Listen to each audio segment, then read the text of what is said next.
32장 36절에서 44절까지 말씀 교독하겠습니다. 그러나 이스라엘의 하나님 여호와께서 너희가 말하는 바 칼과 기근과 전염병으로 말미암아 바벨론 왕의 손에 넘긴 바 되었다 하는 이 성에 대하여 이와 같이 말씀하시니라. 노로 그를 쫓아 보내었던 모든 지방에서 그들을 모아들여 이곳으로 돌아오게 하여 안전히 살게 할 것이라.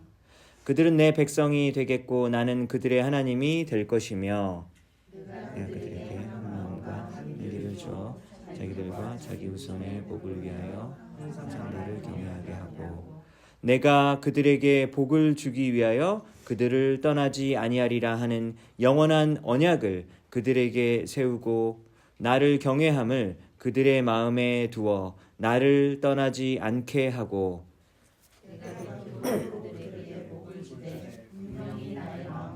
정성을 다하여 그들을 이 땅에 심으리라. 여호와께서 이와 같이 말씀하시니라. 내가 이 백성에게 이 큰 재앙을 내린 것 같이 허락한 모든 복을 그들에게 내리리라.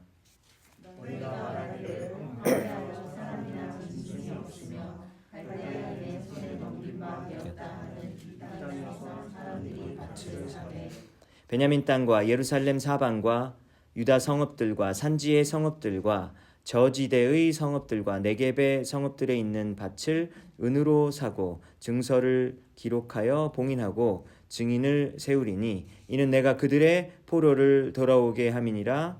여호와의 말씀이니라. 아멘.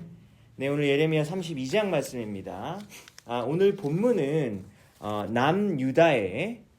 남쪽 유다의 마지막 왕이었던 시드기야 왕 때 일어난 일입니다.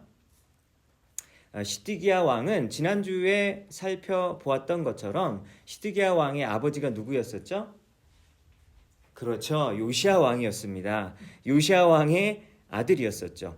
요시야 왕의 아들 3명이 다 왕이 됐었죠. 그래서 여호아하스 왕, 여호야김, 그리고 시드기야 왕. 여호야긴 왕은 여호야김 왕의 아들이었던 거죠. 그러니까 시드기야 왕은 여호야긴 왕을 이어서 여호야긴 왕의 삼촌이 이렇게 왕이 되어진 것입니다. 그러니까 그 시드기야 왕 전에 왕이었었던 여호야긴 왕은요, 왕이 된 다음에 3달 만에 느부갓네살 왕이 어느 제국의 왕이었죠? 바벨론 제국의 왕이었죠. 바벨론 제국의 왕이었던 느부갓네살에 의해 바벨론으로 끌려갑니다. 왜냐면은 바벨론의 왕이었던 느부갓네살 왕이 여호야긴을 보니까 마음에 안 드는 거예요. 그래서 바로 폐위를 시켜버리고, 그리고 나서 자기가 생각했을 때, 느부갓네살이 생각했을 때 이 왕이 잘하겠다, 우리한테 잘하겠다라고 생각하는 시드기야 왕을 마음대로 세우게 된 것이죠. 만약 우리나라가 너무 힘이 약해서 중국 정부가 자신들이 원하는 그런 인물로 우리나라 대통령을 그냥 이 사람 대통령 해 라고 이렇게 뽑았다고 하면 여러분, 우리 국민들이 느끼는 감정이 얼마나 통탄하고 아주 분이 나고 막 그러지 않겠습니까? 그렇기 때문에 이런 서러움을 당하면서 계속해서 살았다라고 하는 것이죠. 그래서 원래 시드기야 이름은 마따니아였었는데 느부갓네살이 바벨론식 이름으로 바꿔버립니다. 그래서 시드기야로 이름을 바꾸기까지 하죠.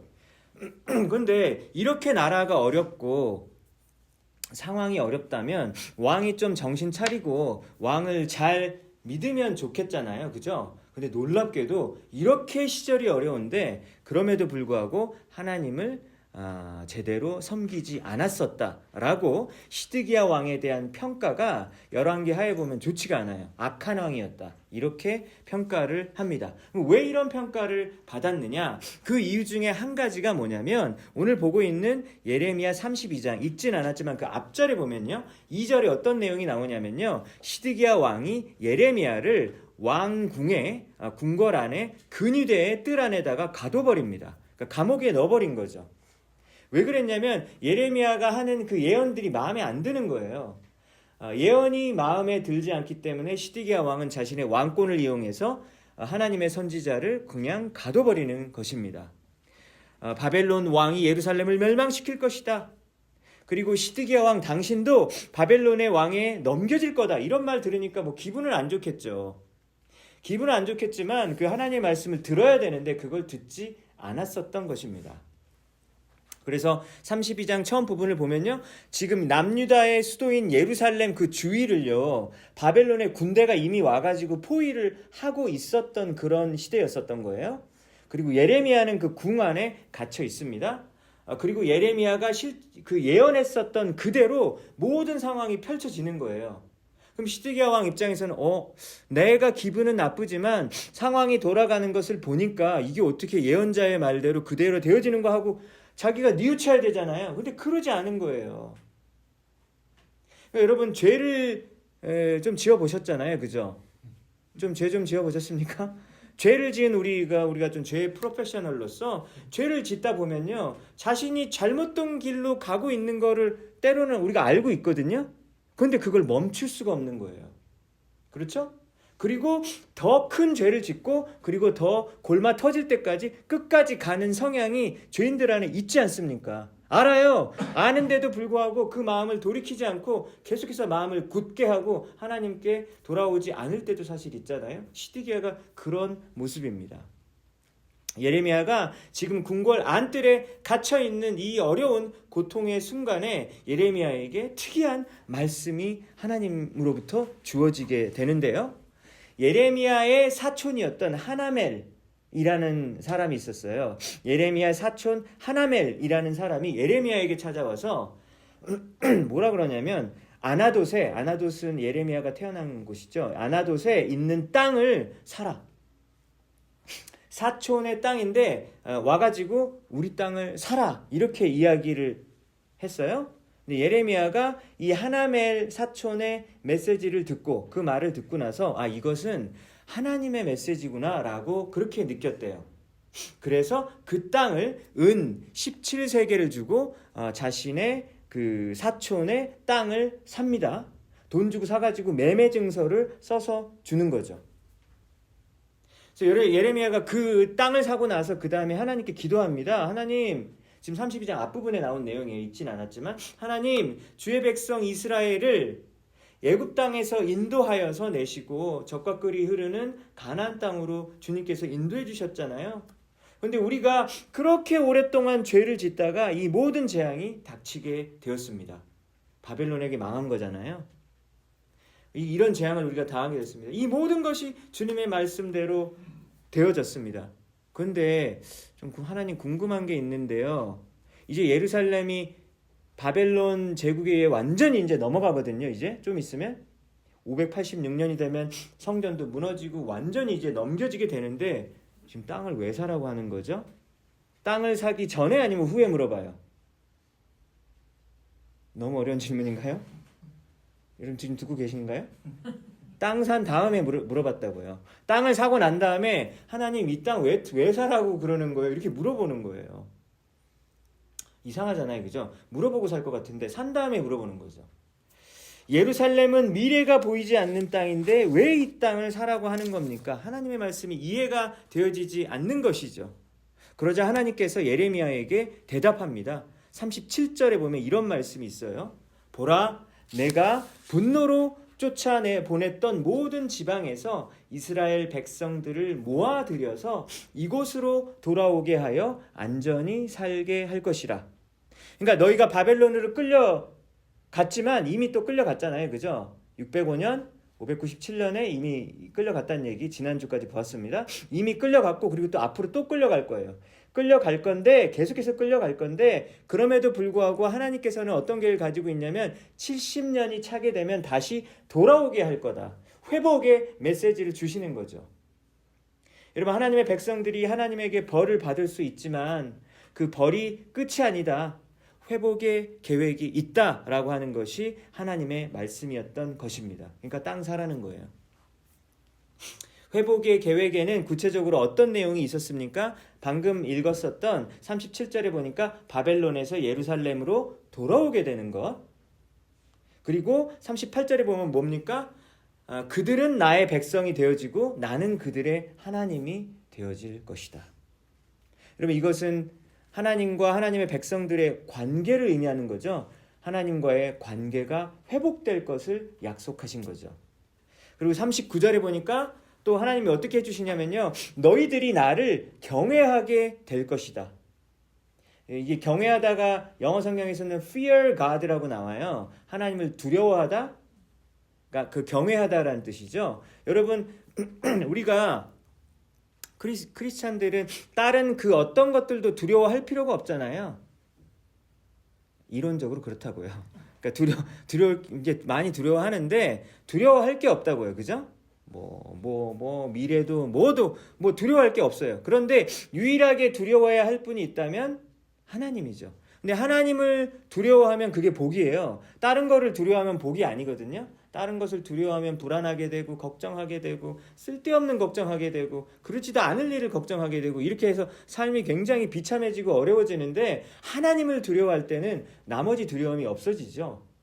그렇죠? 하나님을 두려워하게 되고 나머지 두려움은 없어지게 됩니다. 그러니까 하나님을 두려워하게 되고 하나님을 경외하는 것은 복이죠.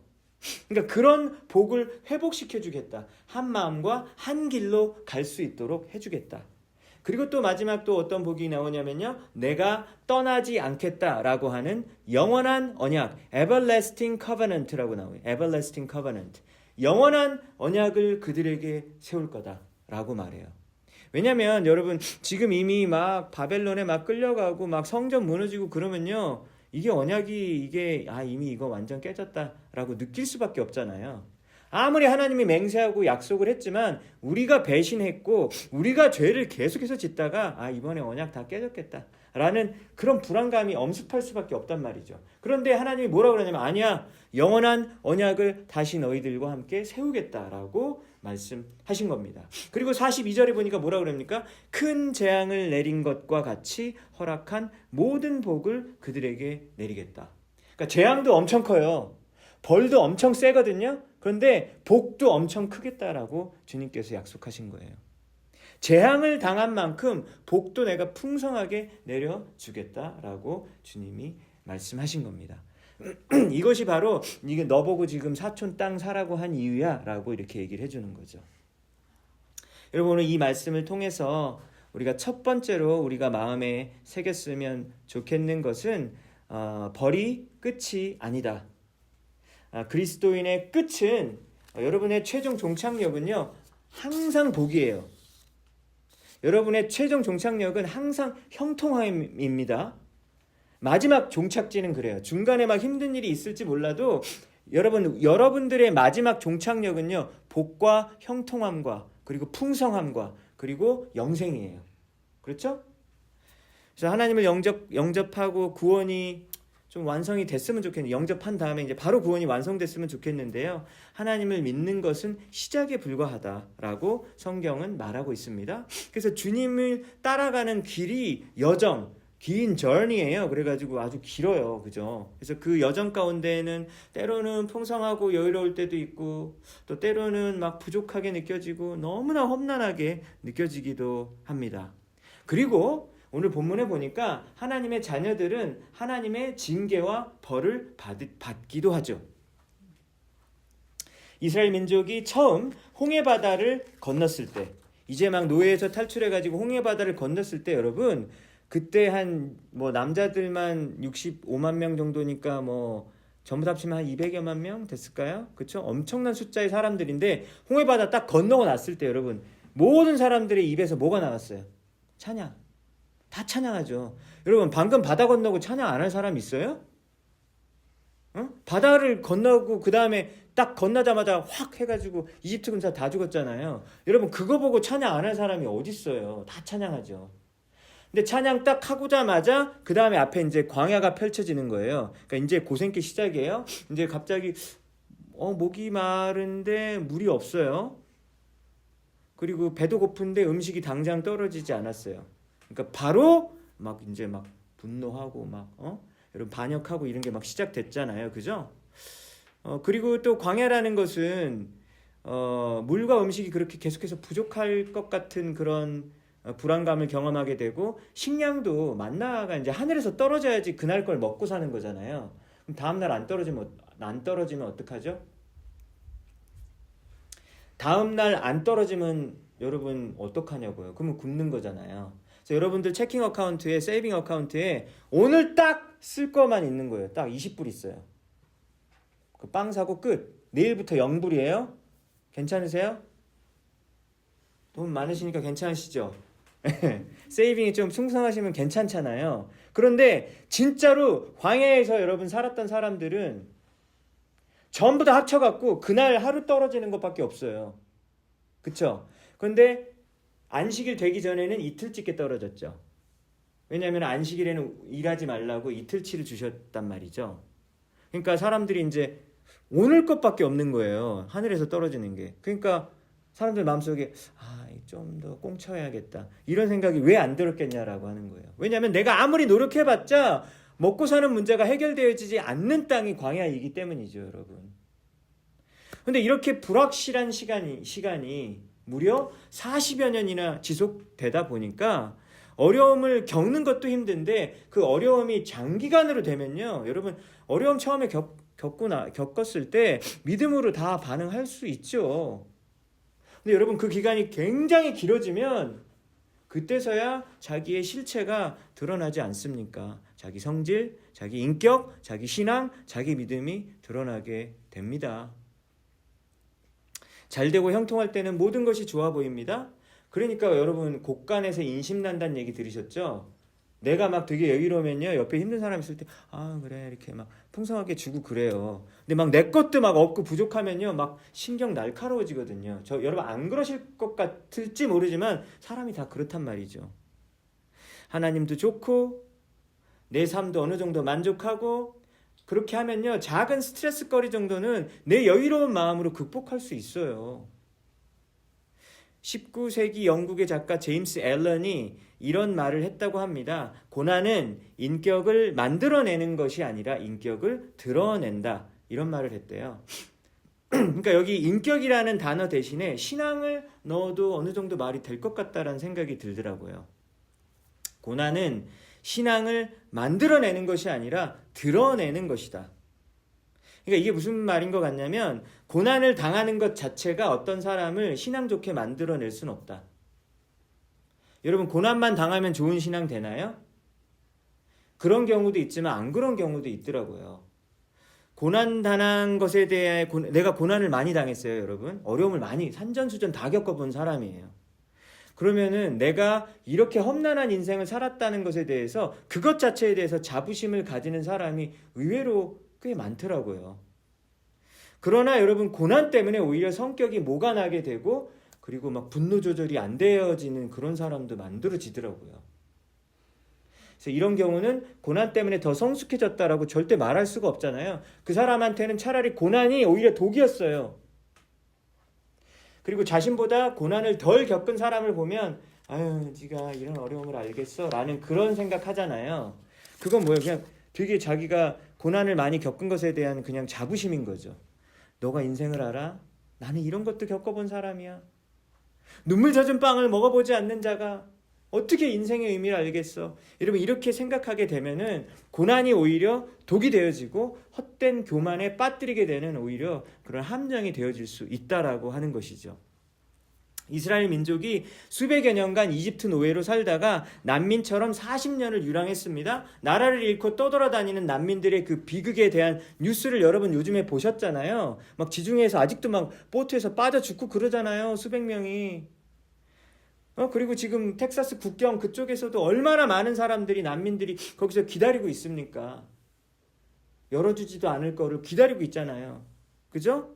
갈 곳이 없어요. 그래서 난민들이 안정된 생활을 하게 된다? 그럴 확률은 여러분 현실에서 거의 없다라고 하는 거죠. 그런데 여러분 하나님께서는 이스라엘 민족이 난민처럼 40여 년 동안 떠돌아다니게 한 다음에 어떻게 하셨어요?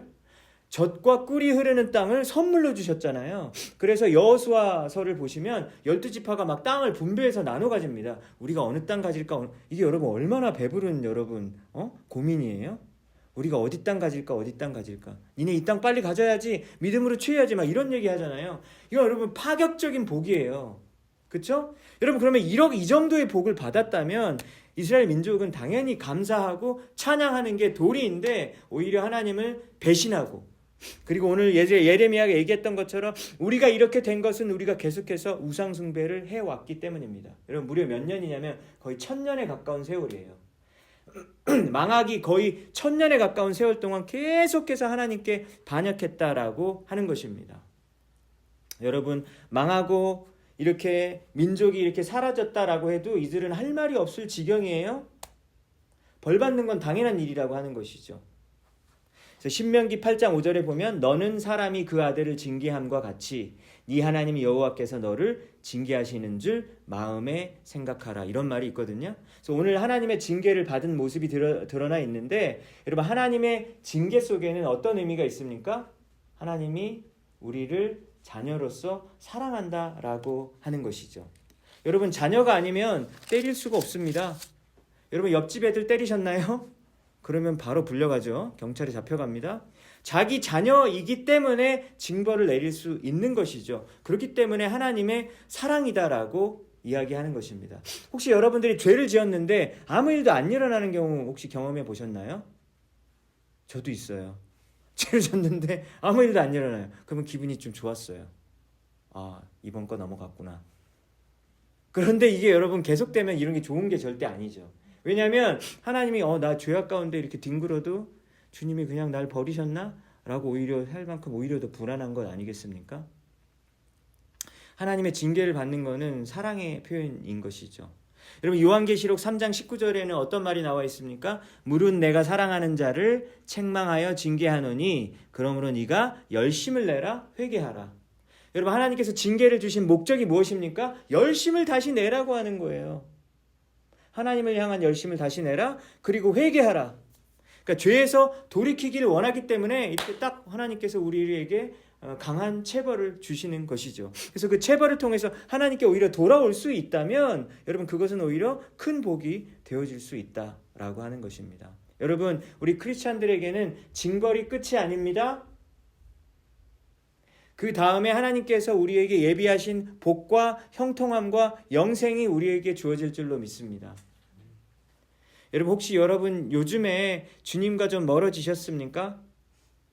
주님과 멀어진 게 그게 무슨 말이죠? 주님과 멀어졌다. 이게 무슨 말일까요? 내 마음속에 찬양과 기도의 불길이 사그러들고, 그리고 오히려 내 마음속에 불평과 원망과 그리고 짜증과 욕설이 가득하다면 주님과 좀 멀어진 것이겠죠? 하나님의 일에 관심이 점점점 없어지고 하나님 외에 다른 것이 자꾸 나의 가장 큰 관심사가 되어지는 것. 여러분 만약에 그렇다면 그것은 주님과 멀어진 것 아닐까요? 그렇죠? 그럴 때 우리가 징계받기 전에 먼저 돌아오라. 그러면 참 좋을 것 같습니다. 여러분 죄를 지으면 반드시 나쁜 결과가 뒤따라 옵니다. 맞습니까? 아닌데요. 저 그때 벌 안 받고 넘어간 것 같은데요. 여러분 근데 잘 생각해 보시면 어떤 죄는 아무도 모르게 지었기 때문에 나쁜 결과가 없는 것처럼 느껴질지 몰라요. 근데 여러분 잘 생각해 보시면 안 들키게 죄를 지었을지라도 그 죄는 무조건 나쁜 영향력과 파괴력을 언젠가 반드시 가져오게 된다는 것이죠. 죄는 여러분 무섭습니다. 죄가 영향력이 없을 것 같지만 나에게 언젠가 다시 돌아오게 돼 있다라고 하는 것이죠. 여러분 그 죄에 대한 그 나쁜 영향, 파괴력 때문에 내가 고난받게 됐을 때 그것을 하나님의 징계를 받게 된 거다라고 그렇게 말할 수도 있을 것 같아요. 여러분이 죄의 결과로 인해서 혹시 여러분 여러 가지 어려움 때문에 있습니까? 고통 가운데 있습니까? 그것이 끝이 아닙니다. 희망을 잃지 마십시오. 오늘 본문에 나온 것처럼 예레미야에게 약속을 주셨던 것처럼 여러분 우리가 징계 가운데 있을지라도 그 어려움을 통과하여 믿음으로 계속해서 주님을 붙들 때 하나님께서는 반드시 주님의 때에 우리를 회복시켜 주시는 것이죠. 그 어려움이 있을 때 어떻게 한다고요? 믿음으로 주님을 계속해서 붙들 때 여러분 주님께서는 주님의 때에 반드시 우리를 회복시켜 주시는 것입니다. 여러분 오늘 그 회복의 내용들을 보십시오. 어떤 내용이 주를 이룹니까? 관계의 회복을 얘기하잖아요. 그렇죠?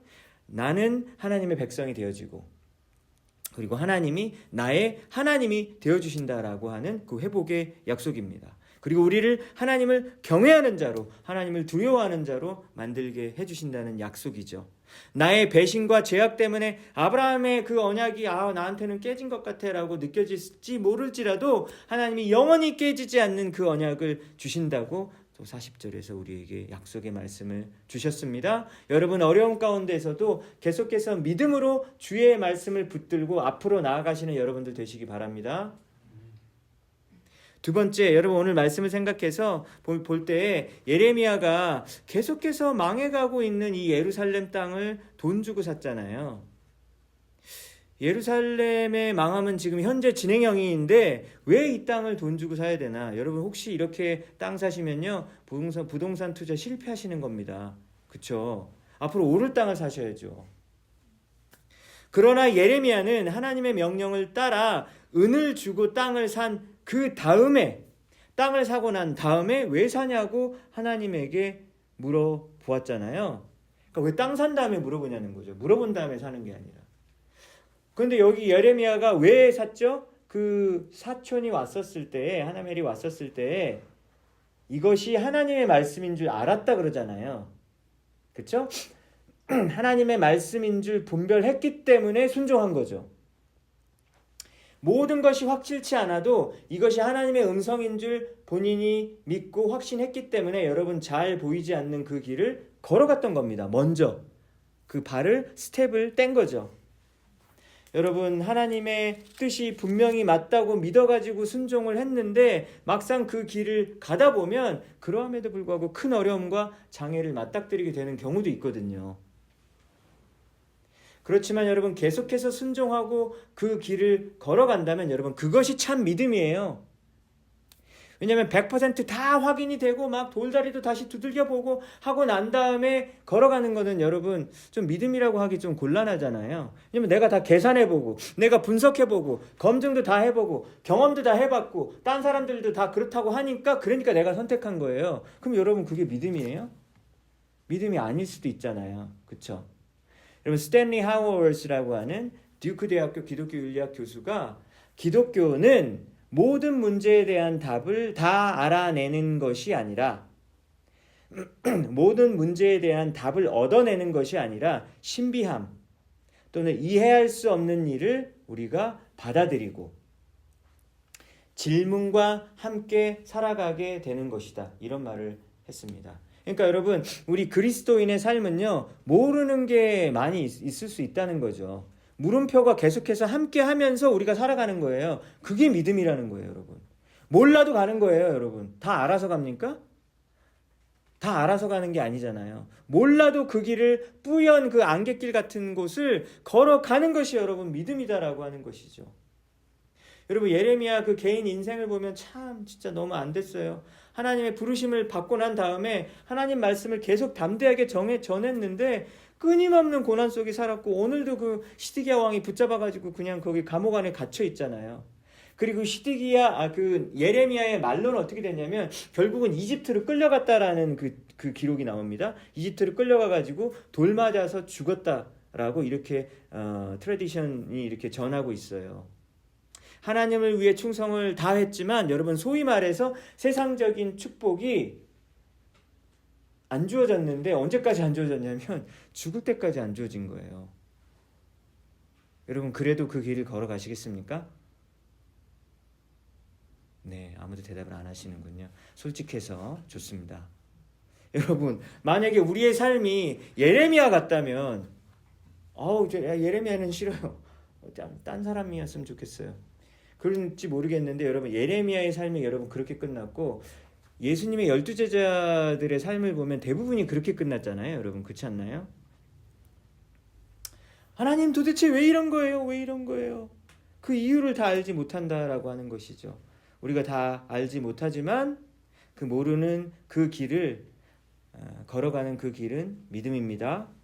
여러분 참된 믿음의 그 길을 계속해서 주님만을 의지하시며 나아가시는 여러분들 되시기를 주님의 이름으로 축복합니다.